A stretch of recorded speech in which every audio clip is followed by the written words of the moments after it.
Everyone. Thank you once again for joining me this late evening for this again another live chat that I thought we should have because of the many issues that are facing our people and our country, and I think it's important that we exchange some ideas and some time in addressing these issues so that we can be able to try and give confidence to our people that we need to work together in meeting some of these challenges as we move forward. So thank you very much for everyone for coming and joining me in this evening.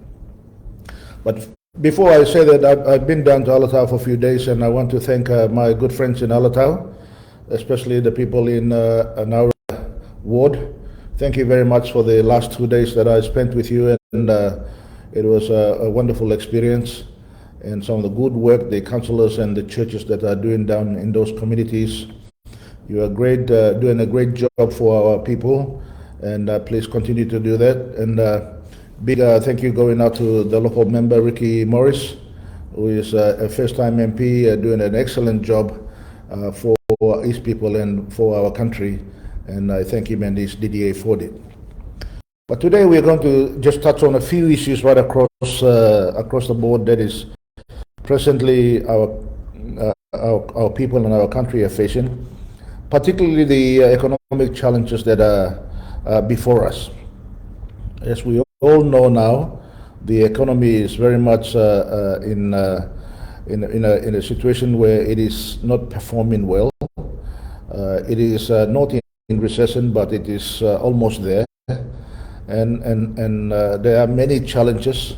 A lot of people out of work, cost of living that is going up, and of course we are forever in a situation where our debts are not sustainable, and we are having these huge issues about unemployment that is facing our young people right across the country. Our foreign reserves supply is not there, and of course our businesses are not able to meet the demands of payments to their suppliers overseas. We must realize that we are a very import dependent country, and the consistent supply of foreign currency is very important for the economy to function. And of course, some of the stresses that are around financing of our budget and ongoing revenue raising measures that we will take to try and mitigate some of the shortfalls that we have in the economy and fill in the gaps as we move along to the rest of the year. Now we are almost at the end of the second month of the year, and then of course we've got another 10 more months of the budget cycle before it's concluded, and that the signs are there that the rest of the year is not going to be easy. It's going to be a struggle because many of the issues continue to remain outstanding. They are not being resolved, especially the key issues that will give confidence and boost to the economy, and especially the private sector to invest in our economy and create more opportunities for both business and employment for our people. One thing that I see in our country is that over the few years we have now compromised many of the institutions of government. And just to give an example is in a recent debate that has been surrounded about the performance of the Bank of Papua New Guinea, a key player in the economy of our management of the economy of our country, institution that is tasked to provide stability to the performance of the economy of our country. And we have gone and made some very serious amendments to the legislation that governs the Bank of Papua New Guinea that has eroded many of the independence of the central bank, and as a result, central bank appointments, particularly to the board, are no longer independent and properly scrutinized, and also not representative of the players, main players in the economy, like Chamber of Commerce and people in the financial institutions and so forth, who are experienced in managing economic issues for the country.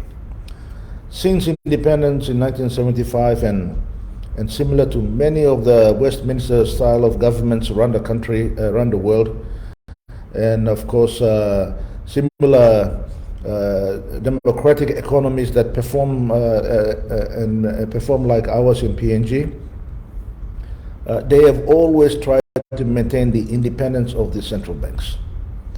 It is key because central banks manage our monetary policy. They manage issues like inflation, interest rates, and the supply of money in the economy. All those things are managed by the central bank, and it is very important that there is no political compromise in those institutions. Recently, we've seen also, as I said, the appointments of people into respective positions in that institution. It must be done with the highest standard of transparency and accountability. We just cannot continue to appoint people who don't have the experience, and people who are not able to perform, and people who do not have the necessary academic qualifications to match the requirements of the positions that they hold. So, we've recently replaced our governor, former governor, Lloyd Bakani of the central bank, and then we've appointed Benny Popotai, who are two of the most experienced bankers in Papua New Guinea. Now, with the replacement of those two, we've got now another young woman who's there, and I have no issues about her appointment.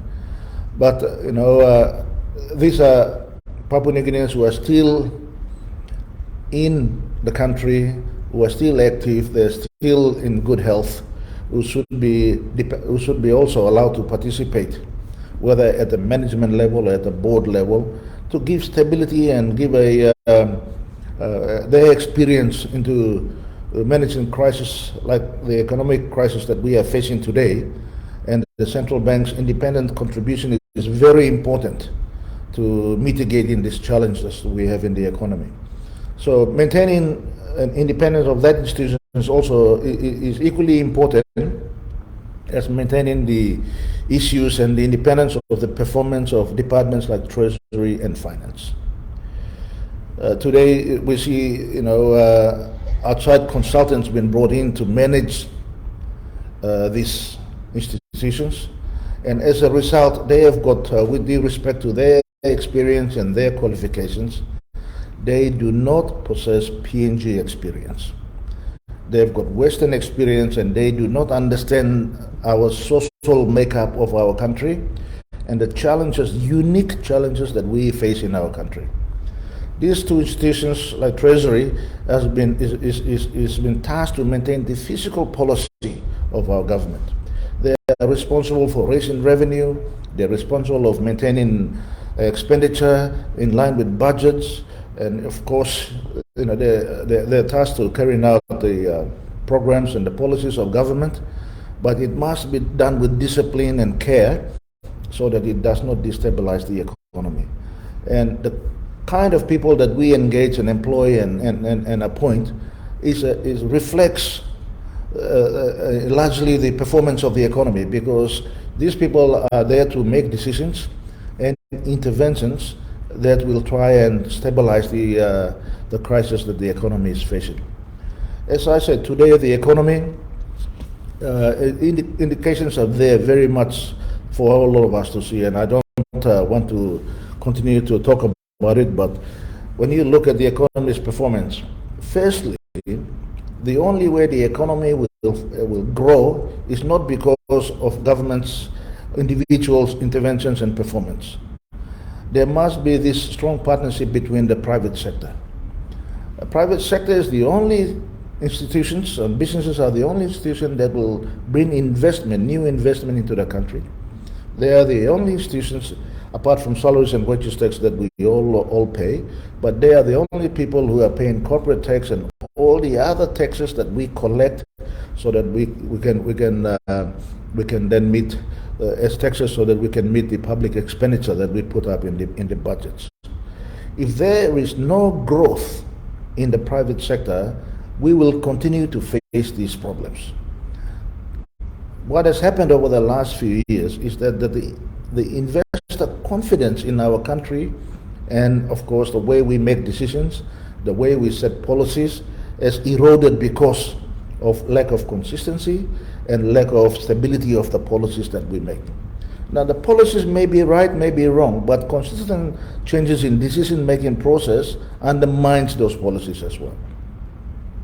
Some policies are good for the country, some policies are good for the interest of our people, but whatever rules that we set must be stable, consistent, and we should not be changing our mind and our decisions so often that people cannot predict and people cannot have understanding that if they invest in that environment, these are the decisions that they expect from government. Constant changes in the rules certainly does not give credibility to the government's position that they will create a conducive environment for investors to come and invest. I'll give you a classical example. Without consultation, when we increase taxes, normally you need to consult, whether for the good or bad, it does not matter. Whether they know that they will oppose some of the changes that you will bring in, but consultation is necessary that to the industry players. And the recent changes, like in the banking sector, where now the taxation is now up to 45%. Nobody who is trying to invest in these sectors will come and invest money if they believe that these taxes will be punitive and is not going to grow the sector into the future. And some of the industry players have already indicated that they are going to slow down their investment, which means that they will not open up branches, they will not employ more people, and they will not increase the benefits to the employees. And of course, the shareholder value will erode over time. So these are sort of decisions that undermines our economic performance and stability. So we need to be careful. It doesn't matter who is in government, but we need to make decisions that will give conducive environment. We are not giving everything away. They will still are obligated to pay tax, but we need to be smarter about how we are going to increase the tax levels that we want these industries, different industries, to pay over time. The second issue is that we cannot continue to borrow. When we borrow, we must be able to invest in an infrastructure or economic investment that will bring the returns back, so we can then repay the loans. Right now, our borrowings are unsustainable. We are borrowing to fund the budget, a budget that is largely dominated by expenditure in meeting administrative and the public service machinery, and of course the PIP that we have. But these levels that we are now going towards, over 50 million, now going to 60 billion kina, and it will increase over the next few years. Now, when we continue to increase those levels and our economic growth is not keeping pace with the debt levels that we are getting, we will continue to struggle. It's just like any family budget or any business budget. One thing we have to learn to do is we must learn to live within our means, and that we must not spend more than what we earn. And if we have to borrow, we must have the capacity, the economic infrastructure that is going to repay those loans. And banks are generally aware that this is the right environment for to lend money when they know that you have the ability to repay that loan. So it's no different. It is no different to the family debt levels or family budgets or business budgets. We just have to use a little bit of more common sense to try and manage these unsustainable debt levels. The second issue is about foreign exchange. I know many people out there are worried about the debates that are going on about foreign exchange. Now, foreign exchange, there's a severe shortage because, one, we have had to shut down a few of our operating mines that are now not bringing us foreign revenue into our country. Of course, the LNG agreements and some of the agreements with major developers, those agreements have allowed them to park some of those export revenues overseas, and this is not coming back on a timely basis, and they're not bringing it as quickly as possible to the country. And of course, when you have no new investments that are coming in, when you have projects like WAFI, and when you have projects like Papua LNG, and of course, when you have Progress not operating, those are contributing factors to the lack of availability of foreign currency. The major contributor now today seems to be only one is Octedi, because Octedi tends to try and bring in the revenues, foreign export revenues into the country to try and help. And I think it is important that we allow some stability there. There has been recent debates about changes in board and management down there. This is our golden goose. Let's try and protect it, not interfere with it and disturb it, so that it has got challenges about operations, challenges about management, and challenges about raising more capital to try and expand the mine in Octedi. From what I understand, if we start interfering in there, you will see that this will affect a greater widespread economic effect will take place if, for instance, if Octedi shuts down. So we don't want to go there. We must let some common sense prevail. Please, let's allow the operations of the mine to continue independently. We politicians need to get out of it. Let's not put our hands into everything that is doing well out there. When we are not able to fix things that are not doing well, we are trying to go and interfere with something that is doing well. I think we should allow the board and the management to continue to manage those institutions. The other issue is about, we can't continue to run to IMF in Australia. When we continue to get money from them and borrow money from them, you will see that most of the lending that they give us has got some conditions. I urge the treasurer, who is constantly visiting Canberra and constantly visiting the treasurer down there, he needs to stop. We are a sovereign nation. We need to have some respect for ourselves. For the first time in many years, Australian government is now coming back. I think 20 or 25 years or so, it's coming back to direct support to our budget, giving money to Treasury to spend it as they like. Now, we've never done that in the past. This was done just after the independence, and of course it stopped, and then now it is reintroduced. We need to have some respect for ourselves. Let's put some scores on the board. These countries and these institutions will respect us, and they will support us as we go along. But when you have IMF getting involved and who's now managing our programs, who are in country now managing PNG's economic programs, you will have conditions attached to it. They will say, you cut here, you do this, you do that. But they're coming with a economic model that suits the Western or advanced nations or other countries in the world, which has got different conditions, where PNG is absolutely a different, unique country in this world. And we have unique challenges. 80 to 85% of our population live in the rural areas. More than half the population is under 25 years of age. Most of the population is yet to be educated and skilled.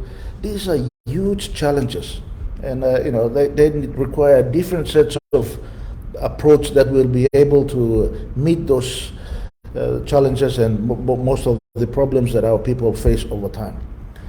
Now, we need to stop this idea of continuously increasing tax to try and meet the government's funding shortage.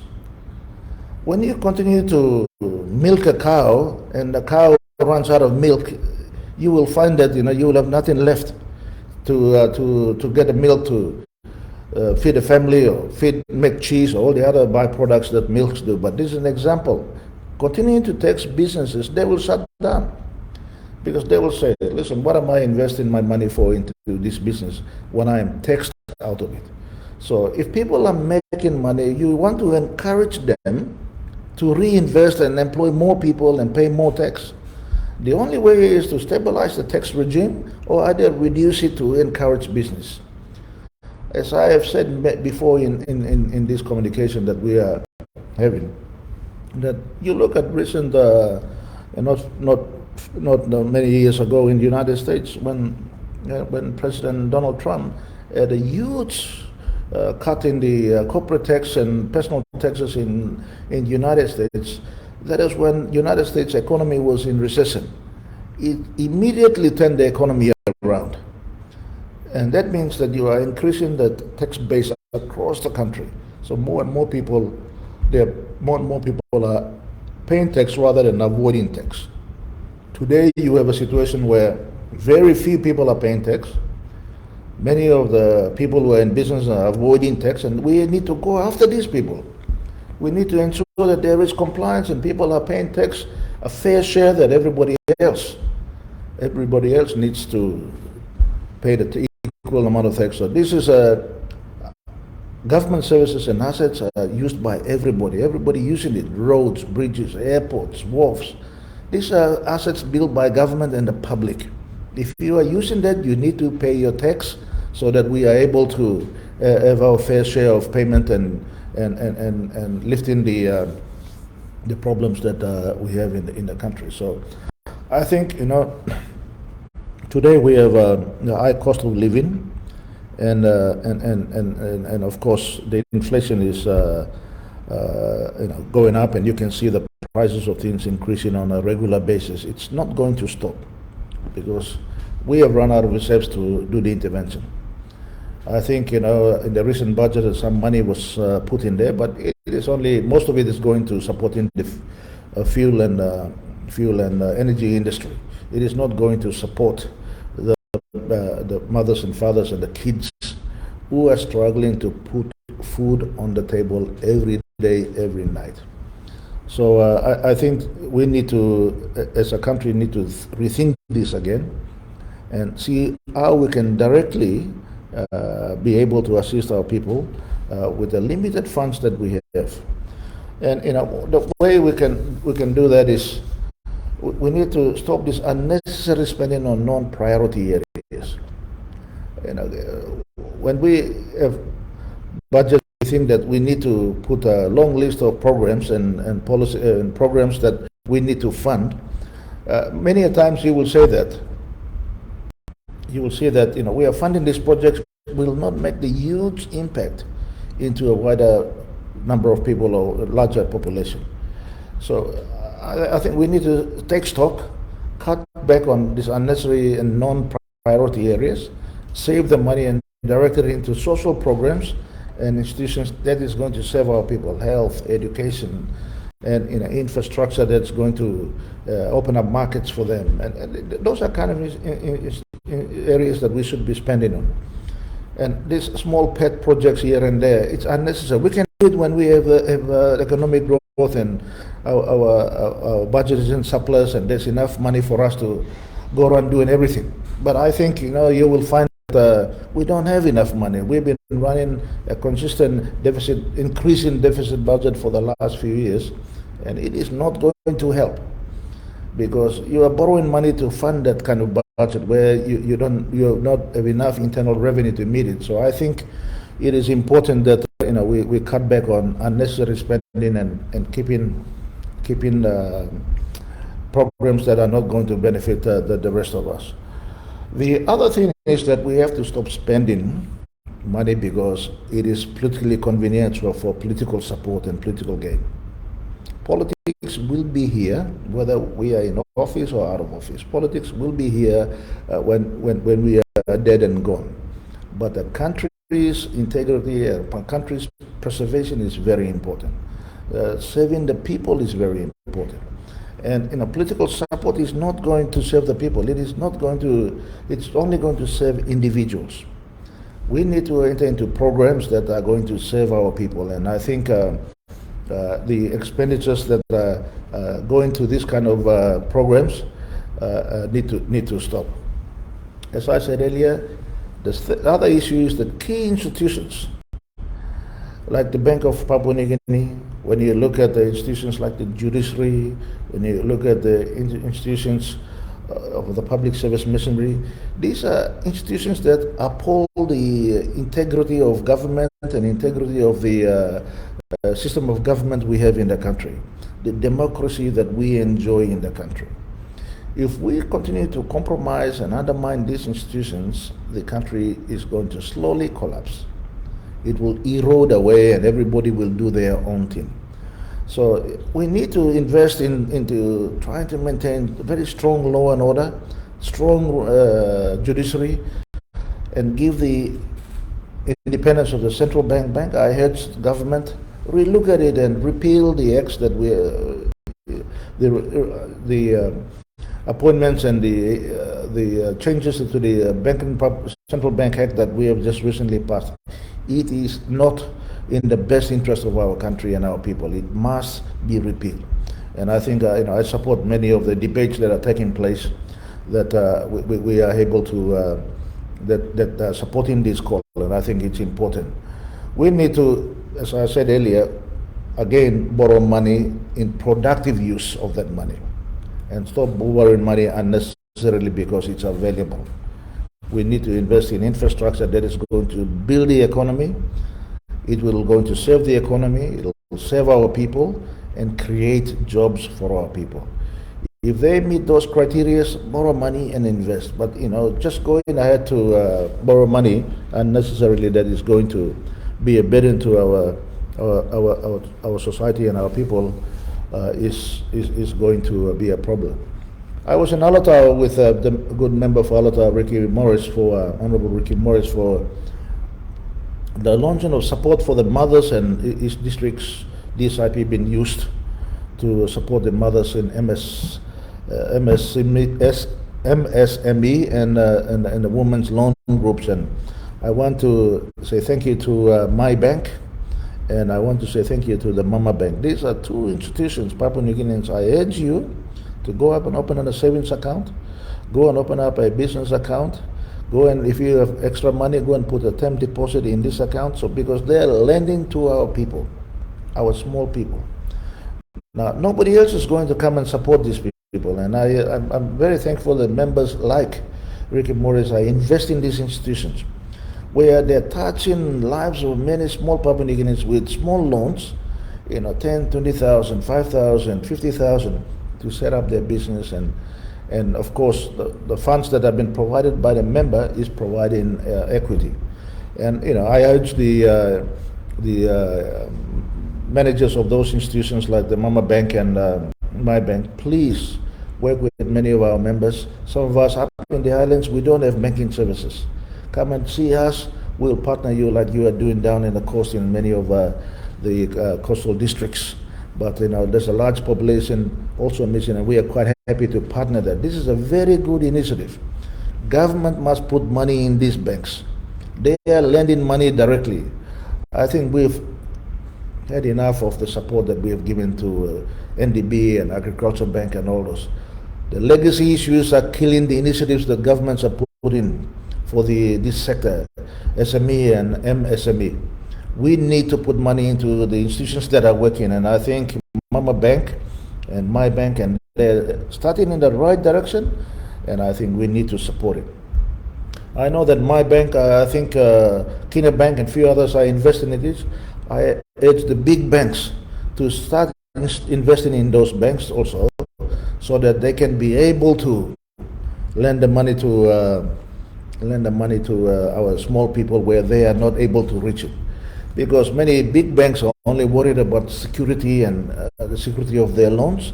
They're looking for land or house or cars or some asset that you may have to borrow money. And I think this is a sector that will create a huge employment opportunity for our country.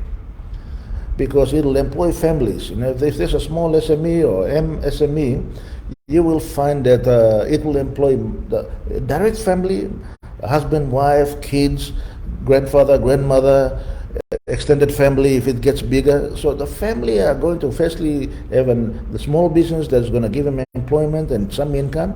But if they do well, of course, like every one of us, we always have the extended community that we look after. And I think it's a very, very good concept. And this is an area that can employ thousands and thousands of people.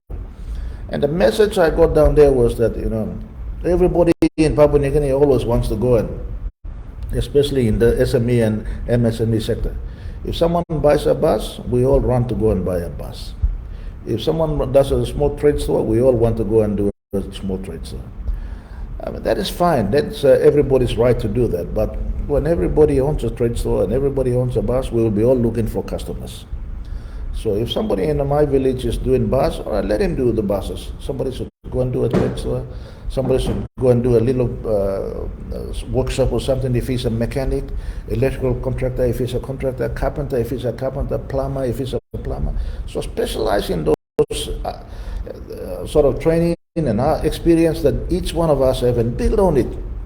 And then, even though it may be a struggle at the beginning, the success will come because people will know that you are reliable, you are able to provide service, you are able to be competitive in pricing, and that will only come by reputation and experience. And reputation and experience takes years to build.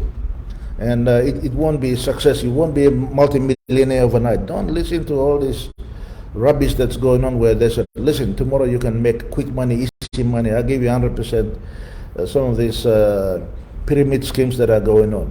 Why are you chasing dreams like that is definitely going to steal your money when you can go and invest with Mama Bank and My Bank and get an interest rate if you don't want to start up a small business? Or you can set up a small business, get a loan through them and set it up. So there are options there, and I urge each and every one of you to just look into this, because everybody's looking for a job, everybody's looking for a leader or someone in the community who's doing well in business to support them. But no one single person can look after everybody. We need to take responsibility individually of our own family, of our own community, and when you do well, you look after everybody else in a bigger way. So I urge that I got some good messages coming out from that experience, and one of our young ladies who's a small business woman in Alatau talked about her experience of selling buai in front of her house, to going and setting up a small store, and now she's got a few larger shop and she's employed more people. That growth, she's talking about her experience, and main message that I got out of that young woman's speech was that she was talking about savings, because Papua New Guineans, we don't have a savings culture. Whatever I have today, I must finish it today. That's the mentality that we have. This needs to change if you want to get into business. And that SME sector is the biggest sector of employment in many countries around the world. And if you can't save money, then you will always struggle in business. You have to save when times are tough. You are able to draw down on your savings to ride those times that the economy is struggling, or if there's disaster or anything. So this is a sector that I think we all can participate in, and we all can look forward to looking towards developing it even further. I think government needs to put money into these sectors through these kind of institutions. That's the message that I'm trying to sort of stress here, that this is very important. And the other sector is the energy sector that I want to talk about. And I know that many people are talking about the fuel supply and things. Now, Napa deal was done in I think in year 2000 or something, before some of us were in parliament, or some of us, but we have to accept that the government of the day has entered into an agreement, and that agreement needs to be honored. At that time it was given a 30-year sort of protection, but that 30 years have expired. And I know that during our time, when there was that when the companies were seeking extension, we refused it. We wanted a competitive market. So today we have in a few supply companies like ExxonMobil, Total, Puma themselves, and Highlands Petroleum, and few others who are, and few some small independent fuel suppliers who are entering this market, which is good. Competition is very good. The only problem they have is that they're importing refined fuel back into the country, and they are reselling it in the country, and they need to pay for that. From what I understand, the Napa Napa oil refinery that is operating there is not operating in full capacity. It's not producing the amounts of oil and gas that we need in this country. And as a result, there's always going to be a shortfall, and we need to import more into the country. And of course, from what I understand also is that there is no oil being supplied to Napa Napa from Kutubu or Gobe or some of the oil refineries that we have in the country, because our light crude is a very good price. So that I think the producers are supplying that to at a higher price to other oil refinery companies around the world, and they are not selling it to Napa Napa, and that's my understanding. I could be wrong, but as a result, Napa Napa is sometimes bringing in crude oil from elsewhere to refine at the refinery here, and sometimes, if depending on the fuel prices, and global fuel prices are determined by a global market, so it's not determined by one individual. So when it's favorable, they will import refined fuel so that they can be able to sell it in the market here. So these dynamics play where the supply of foreign exchange is very important to key players like that. I know that there is a backlog of foreign exchange applications for foreign exchange by businesses in Papua New Guinea. There's a long queue in all the banks. And the thing that the central bank needs to do is they must be consistent in the supply of foreign currency to those banks so that they can meet those demands. And the balancing is the on the other side is that all our exporters must bring their money into the country. And of course, all our investors who want to invest in this country must bring their money into the country. So those balancing is very important. You need experienced people to manage it. So that you can be able to have decent foreign reserves, so that you can cover the import costs, and that the supply of currency to the banking and financial institutions market must be available on a timely basis. And now some people are jumping the queue, some people are getting it on time. That is unfair to businesses. Some are waiting 3, 4, 5, 6 months to go and pay a supplier. These are foreign suppliers, and if you don't pay them on time, your credibility as a business is at stake. So when we talk about fuel, there are many dynamics. So I know that there's a lot of debates going on out there. Some supporting, some against some of the suppliers here. But overall, government must set the right policies so that these players are able to work smoothly in an environment there. The second issue is about how we should be able to mitigate some of our energy challenges into the future. I know that there are a few new energy producers who are now coming into the market. Some of them are our local landowners, some of them are provincial governments, some are private investors, especially in the generation of power into the country. But still, the cost of them providing power to either PNG Power or to big business is very high in the country. And I think the opportunity is now there for us to make sure that the domestic market obligation arrangements that the government has put place with Total and the utilization of that reserve, I think it's 5%. That is more than enough for us to try and make sure that some of our heavy fuel-driven generation, we can convert it into gas-fired, and it can be done at a cheaper rate. And I think, when we have our petroleum companies and our state-owned entities who are in this role, let us focus on entering into this kind of situation where it will help our people mitigate the energy shortage that is in the country.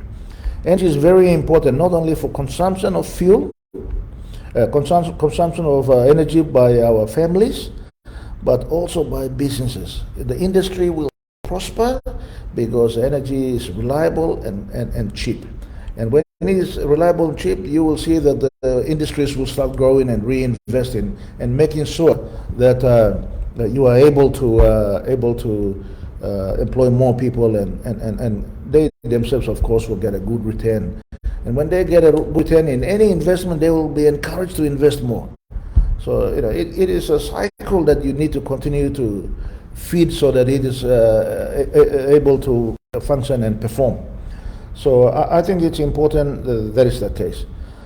Now, that I saw in some provinces there are suggestions that they should be able to run the energy companies themselves. That is a very good idea, except that we all know that provincial governments or national governments or local level governments, we are not good at business.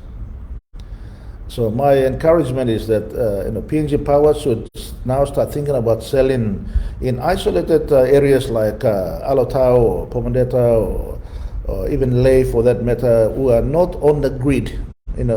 Ley is on the grid, but you can isolate that. But if in these towns where there is power issues, we need to now look at the possibility of selling those assets to the provincial governments or partnerships with the provincial governments so that they can establish reliability. And this is not new. Privatization of an energy company is not new. You can't just replace one monopoly with the other. If we decide to just give it to one company or one investor to come and buy out Elcom or PNG Power for that matter, you will find that nothing much will change, except there will be some reliability, but the cost of that will be much higher. But you now need to encourage competition within the market. And in Australian market and few other Western countries, you have 4 or 5 different suppliers of energy to households and businesses, and power generation companies are different from power supply companies. So everybody in the market can negotiate and try and get a best price possible, which can be then, those savings can be passed on to the consumer. So my suggestion, I think, is that let's try it out. If 1 or 2 provinces want us to go down that path, I think it's better than not doing anything today. Today we have a blackout when we have no fuel, when there's no water running for the hydros, when there's some machinery breakdown somewhere, and that's really unacceptable. And I think it's important that we boost this industry that is very vital to not only human survival, but also to the survival of our economy. When power is accessible to all our communities and all our people, you will see the improvement in the living standards, improvement in the quality of life.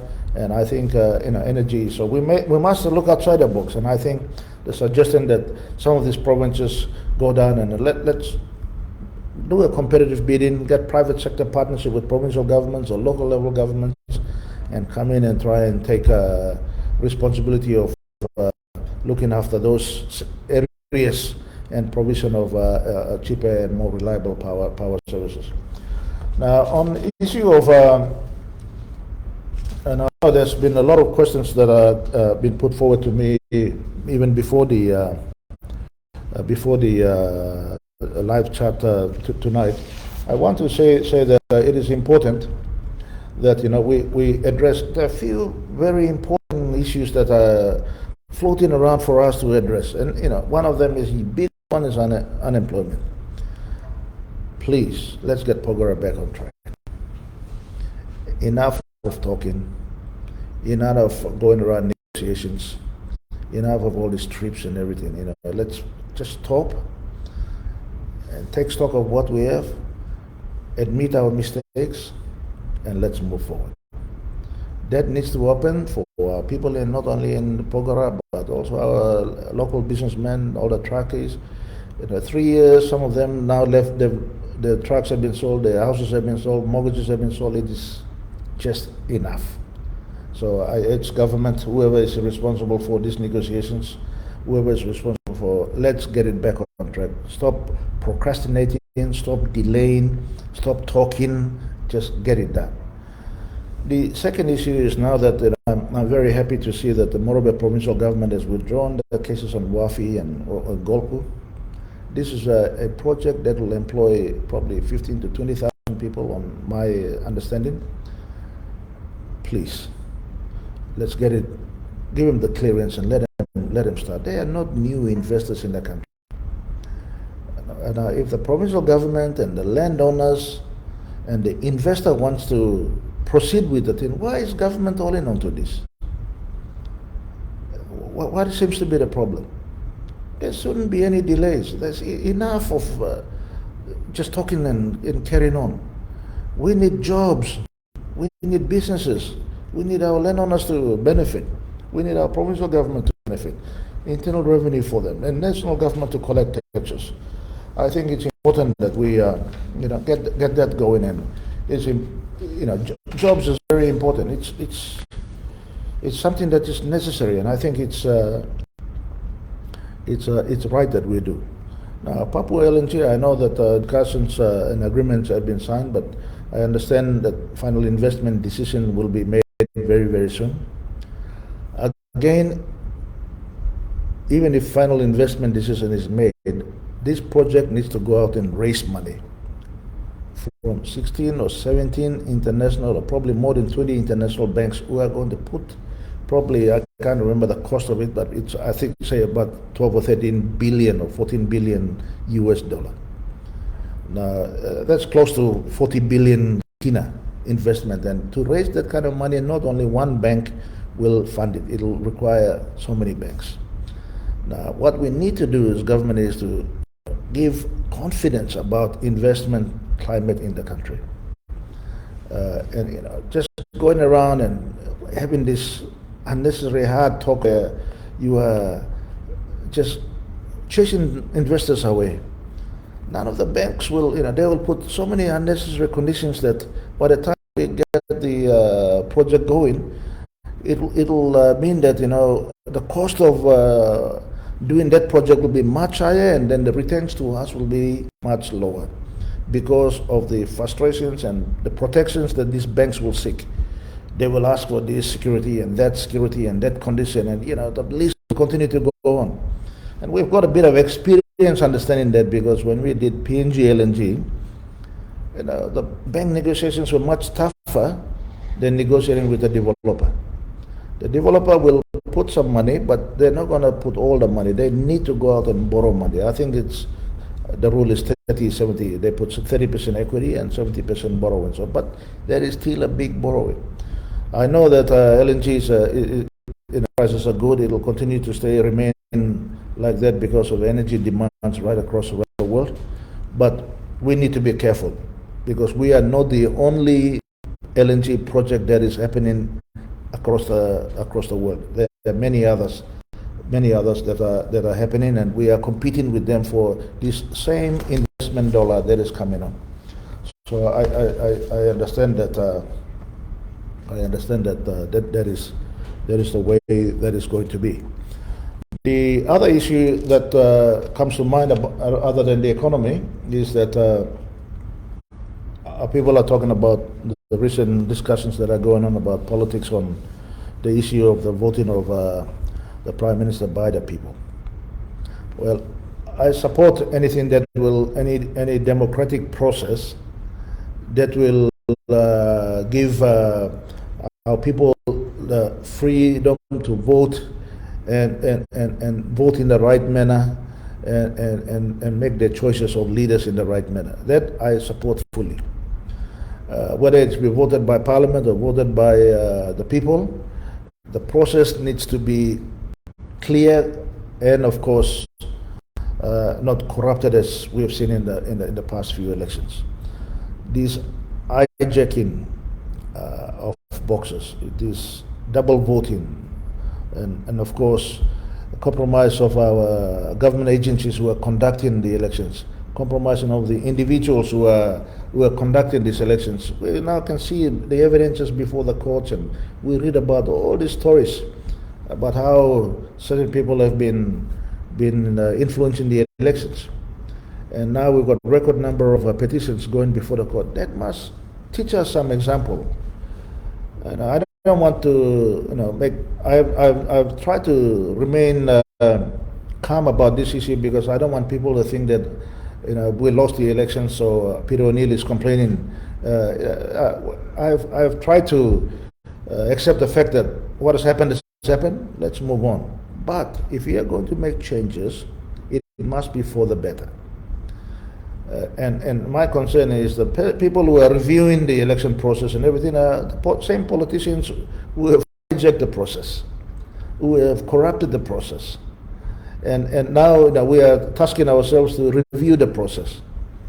In many places around the world, when you talk about setting up electoral boundaries and setting up new seats, there's an independent body established by Constitution who does that, and their decision is final.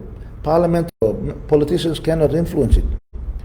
They'll say this will become a new electorate because of the population, the criteria that fits, and it's done independently.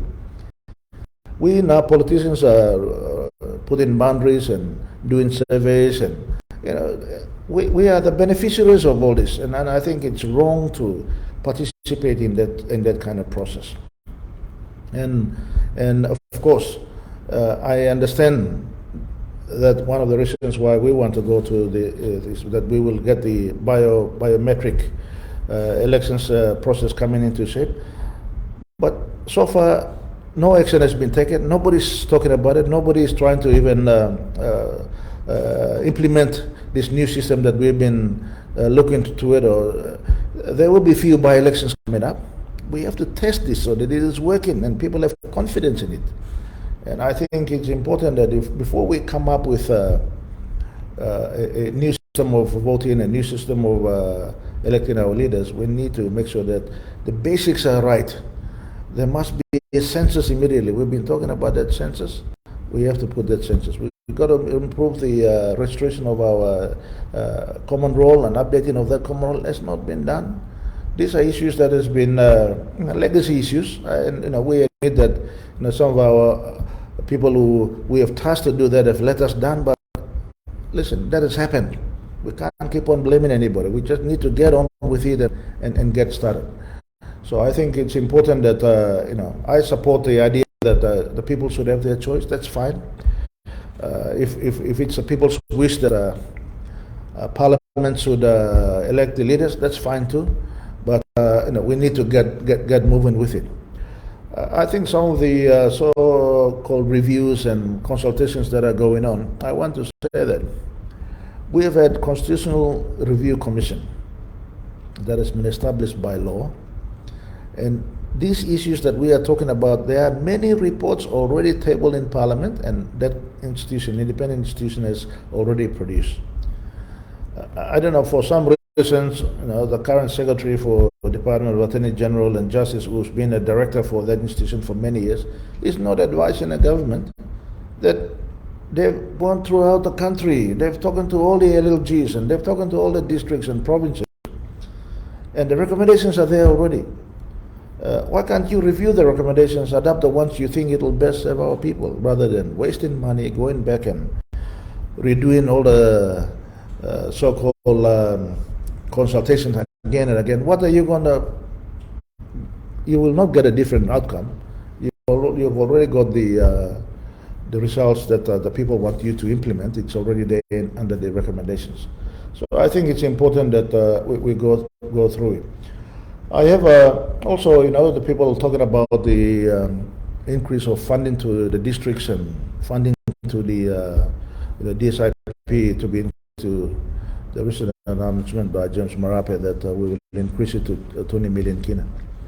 Well, many of our districts need that money. That's no doubt about it. But I also understand the concern by the people about accountability and how some of the districts and our DDAs are spending that money and priorities that they are. So what we need to do is go and review the accountability and reporting structures and the audit, and this function by the Auditor General, not only by the Auditor General but also the internal audit for the finance and planning departments. They need to improve on this. They need to start auditing some of the books of some of the districts and some of the provinces. In the recent announcement by the Auditor General about audit reports, for some years it has not been done. I just imagine the lack of accountability of many of those government expenditures over those years. So we need to get these finance inspectors to go down to the districts and inspect and audit the books and say, what have you done with this money? The guidelines for financial implementation of these IPs is already there. There is already financial instruments there that these are the areas in which you spend the money: health, education, law and order, infrastructure, and of course SME and commerce. So how to spend the money is already there. It's how it has been spent that is the issue that many of Papua New Guineans are concerned about, and I agree that we should be able to try and put an audit team that is going to go around our country auditing. I know that many of our people are also aware that the recent law and order issues around the country. It is quite concerning that people who continue to cause a lot of stress and cause these heinous crimes around the country are not being brought to justice. All the women who have been killed in some provinces, all the murders that are taking place on a day-to-day basis in many districts and many provinces right throughout the country. You don't hear about arrests, but you hear about the crimes that are taking place. And I think it is important, again, that we try and find a way to make sure that some of our law enforcement agencies are left alone to do that job. We are interfering in this process too much. Now wherever you go in the country, I see that law enforcement agencies are just escorting leaders around. Public is not paying for our salaries to escort leaders around. We must build up the presence of manpower on the ground in many of these communities to deter some of these activities from taking place, and also increase the training so that there is sufficient collection of data and evidence so that you can prosecute and compliance of law takes place. And we need to stop this compensation mentality. When something happens, it must go through the process of rule of law so that justice has been served. So I think a lot more needs to be done, and I think government needs to start taking this very seriously. And we hear things happen in public announcements so often that this will take place or that will take place. It is not happening. We need to correct it. And just to conclude the night tonight, I also want to again appeal to all my countrymen and my people in both the borders of Southern Islands and Ella, where a few individuals are holding some of those academics. Please, do the right thing. I know the leaders are working around the clock, and I know law enforcement agencies are working around the clock, and we all need to encourage them to release these people so that they can go back to their families and their lives. And of course, I know that I was not able to cover everything tonight, but listen, it is not going to be easy over the next few years. You know, Papua New Guinea economy is not a small thing. We are a big country. We have a big economy. We've got huge challenges. And to turn that around, it's like turning around a very big ship, and it's going to be slow and painful.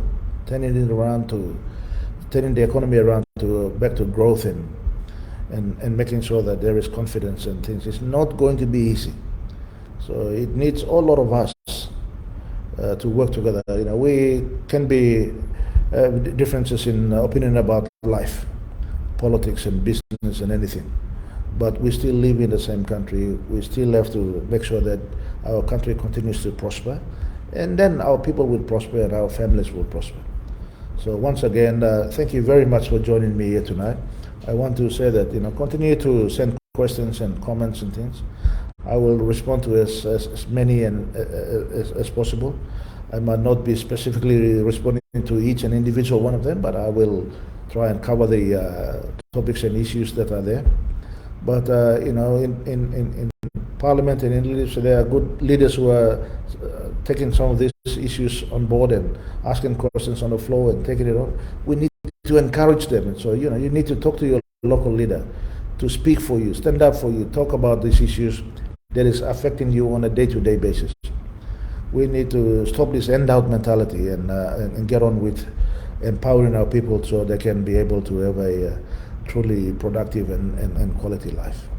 So once again, thank you very much. We are now reaching our allocated 1 hour, and I look forward to another chat in a few weeks' time. As you know, we are talking about issues that are prevalent and going on at the moment, where sometimes people think that we are quiet and we are not raising these issues. But, you know, behind the scenes, we are encouraging our leaders and our people to talk about it and carry that issues forward, and we will continue to do so as we move forward. So once again, thank you very much. I look forward to talking to you again, and thank you for joining me tonight. God bless. Good night, Papua New Guinea. Thank you.